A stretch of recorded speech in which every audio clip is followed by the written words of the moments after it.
প্রত্যেকদিন সকাল শুরু হয় স্কুলের টিফিন টেনশন, বরের অফিসের খাবারের টেনশন। আমার মতো মনে হয় প্রত্যেকটা মায়েরই একই টেনশন। নমস্কার, দিয়া সিম্পল কুকিং পেজে আপনাদের ওয়েলকাম। এই যে সকাল শুরু হয়ে গেল, খুব সকাল সকাল উঠেছি আজকে। সকাল সকাল উঠে তো বাসি যত কাজ আছে, পুজো আছে, সবই কমপ্লিট রোজগারের মতো। আর এই যে এখন দেখলেন ছেলেকে নিয়ে স্কুল দিয়ে আসলাম রেডি করিয়ে। এবার একটু ছেলেকে দিয়ে এসে এখন ঘরে আসলাম, এসে বিছানা গুছিয়ে দিলাম। আর কালকের কিছু শুকনো কাপড় ছিল যেটা ভাঁজ করতে পারিনি, এখন এই ভাঁজ করে জায়গায় রেখে দিচ্ছি। নাহলে না খুব কাপড় জমা হয়ে যায়, তখন ভাঁজ করতে অনেকটা সময় লাগে। এই যে জায়গা মতো রেখে দিয়েছি। আর এখন এখানে এগুলো গুছিয়ে চলে এসেছি রান্নাঘরে। যে সকালে বললাম না রান্নাবান্না হলো, অফিসে যাবে, খাবার টাবার নেবে, ওটার জন্য সকালে ডাল ভাত ভাজা যতটুকু পেরেছি করে দিয়েছি। ওটারই এখন বাসন ধুয়ে রাখছি, যেহেতু দুপুরে রান্নাবান্না আবার শুরু হবে, ওই জন্য ধুয়ে রাখলে সুবিধে হয়।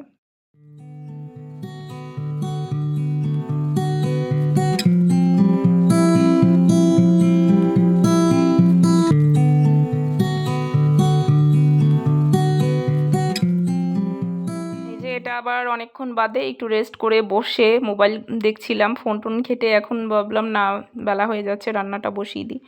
দুপুরে রান্না করতে চলে এসেছি। এখানে এই যে তেল গরম দিয়ে দিয়েছি, এক পাশে মাছ রান্না হবে, আর এদিকে প্যানকেক করছি। ছেলেকে সকালে করে দিয়েছিলাম, এটা মেয়ের জন্য।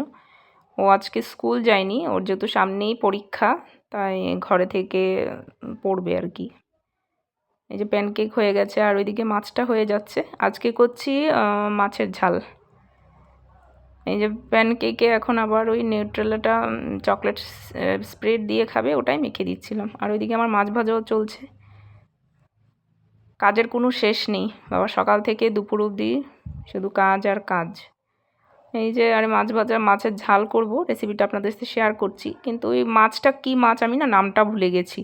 এই প্রথম আনলো মাছটা, খেতে ভালোই ছিল, খারাপ ছিল না, ছোট মাছ। এই যে মাছ ভাজা হয়ে গেছে, নামিয়ে নিয়েছি। এই যে এখন এখানে পেঁয়াজ ফোড়ন দিচ্ছি মাছ ভাজার তেলেই। পেঁয়াজ ভাজা হয়ে গেলে আগে থেকে আমি কাঁচা লঙ্কা পেঁয়াজ রসুন বেটে রেখেছিলাম, ওটাই দিয়ে দেব। এবার এক এক করে সব গুঁড়ো মশলা অ্যাড করে দেব। নুন, হলুদ, ঝাল লঙ্কার গুঁড়ো, কাশ্মীরি লঙ্কার গুঁড়ো। কাঁচা লঙ্কা বাটা দিয়েছি, কাঁচা লঙ্কা বাটাগুলো তেমন একটা ঝাল নয়, ওই জন্য এখানে আমি ঝাল গুঁড়ো লঙ্কাটাও অ্যাড করছি, যেহেতু মাছের ঝাল হচ্ছে, একটু ঝাল না হলে না ভালো লাগবে না। আর টমেটো কুচিও করে রেখেছি, চারফালি করে লম্বা লম্বা করে কেটে রেখেছি, ওগুলোও দিয়ে দেবো এখানে। ততক্ষণে মশলাটা কষা হয়ে যাবে, ঢেকে ঢেকে মশলাটা ভালো করে কষিয়ে নেব। এই যে টমেটোও দিয়ে দিয়েছি।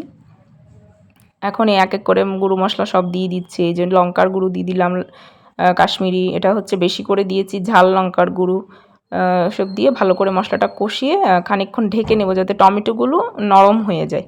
টমেটোগুলো নরম হয়ে গেলে ঢাকনা খুলে ভাজা মাছগুলো দিয়ে ভালো করে কষিয়ে নেব। নিয়ে তারপর পরিমাণ মতো জল দিয়ে দেব, দিয়ে তারপর কুচানো ধনেপাতাও দিয়ে দেবো এতে। ভালোই হয়েছিল, একটু ঝাল ঝাল হয়েছে। লঙ্কার পরিমাণটা বা ঝালের পরিমাণটা আপনাদের পছন্দ অনুযায়ী দেবেন, যে যেরকম ঝাল খান। আর আমাদের ঘরে ঝালটা খুব পছন্দ করে। এই যে এই মাছগুলোর কথাই বলছিলাম, বেশ নামটা আমার ঠিক মনে নেই কি মাছ এটা, কিন্তু দেখতে না কিছুটা কাজলি মাছের মতো দেখতে, কিন্তু খেতে বেশ ভালোই ছিল, খারাপ ছিল না। নামটা আমি ভুলে গেছি, এই মুহূর্তে আমার মনে নেই। এই যে এখানে পরিমাণ মতো জল অ্যাড করে দিয়েছি গ্রেভির জন্য। আপনারা যেরকম ঝোল খাবেন ওরকম পরিমাণ মতোই ঝোলটা দেবেন। এই যে দুটো কাঁচা লঙ্কাও দিয়ে দিলাম, আর লাস্টে দিয়ে দেবো ধনেপাতা। আগে থেকে কেটে বেছে ধুয়ে নিয়েছি ধনেপাতাটা। একটু বলক চলে আসলে এই যে ধনেপাতাটা অ্যাড করে দিচ্ছি। আর এখন ঝোলটা যখন শুকিয়ে একটু গামাখা হয়ে আসবে, তরকারিটা নামিয়ে নেব। এই যে রেডি আমাদের তরকারি, মাছের ঝাল রেডি হয়ে গেল। এবার আমি এখানে লাল শাক করে নিচ্ছি। লাল শাকটা আগে থেকে কুচিয়ে ধুইটে রেডি করে রেখেছি। এখানে কড়াইতে শুকনো লঙ্কা ফোড়ন দিয়েছি, দেব রসুন ফোড়ন, দেব কালো জিরে, দিয়ে এখন লাল শাকগুলো নুন হলুদ দিয়ে ঢেকে দেব। তারপরে এই যে শাক যেরকম হয়, লাল শাকটা আমি এরমভাবেই করি, খুব ভালো লাগে খেতে। যে কোনো শাক যখন নিরামিষ দিন হয় তখন তো অন্যরকম, কিন্তু এই যে যখন আমিষের দিনগুলোতে তখন রসুন আর কালো জিরে ফোড়ন দিয়ে করি, খুব ভালো লাগে খেতে। এই যে শাকটার মধ্যে নুন হলুদ দিয়ে এখন ঢেকে দেবো। এই যে শাকের যে জলটা বেরোবে ওটা দিয়েই ব্যাস, শাকটা যে ছোটো এসছে একদম ভালো করে ভেজে জলটা শুকিয়ে যাওয়ার অবধি ভালো করে ভেজে নেব। তারপর নামিয়ে নিলেই রেডি শাক। শাক ভাজা তো সবাই জানি, কিন্তু আমি যেভাবে করি সেটাই আপনাদের সাথে শেয়ার করলাম আর কি। এই যে এখন রান্নাবান্না শেষ, বাসনগুলো সব আবার ধুয়ে নিচ্ছি। মানে দিনের মধ্যে যে কতবার বাসন ধোয়া হয় তা যদি ভিডিও করে রাখি না, ভিডিওটা অনেকটা বড় হয়ে যাবে।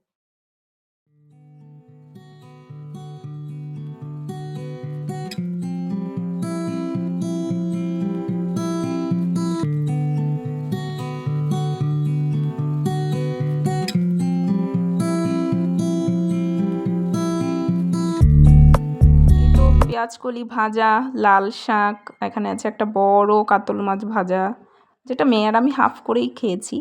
আর এখানে হচ্ছে এই যে নাম না জানা মাছের ঝাল, ডাল, ভাত। আর এই যে এখন ছেলেকে দেখিয়ে দিলাম, ও খাচ্ছে। মেয়ে ওপাশে আছে, কিন্তু ও ক্যামেরাতে আসতে একটু লজ্জা পাই। এই যে খাওয়া দাওয়াটা আজকে অবধি কমপ্লিট করে নিচ্ছি। আর ভিডিওটা যে অবধি, ভিডিওটার কোথাও যদি ভালো লেগে থাকে অবশ্যই লাইক, কমেন্ট, শেয়ার করবেন। আর পেজটাকে ফলো করে পাশে থাকার অনুরোধ রইল।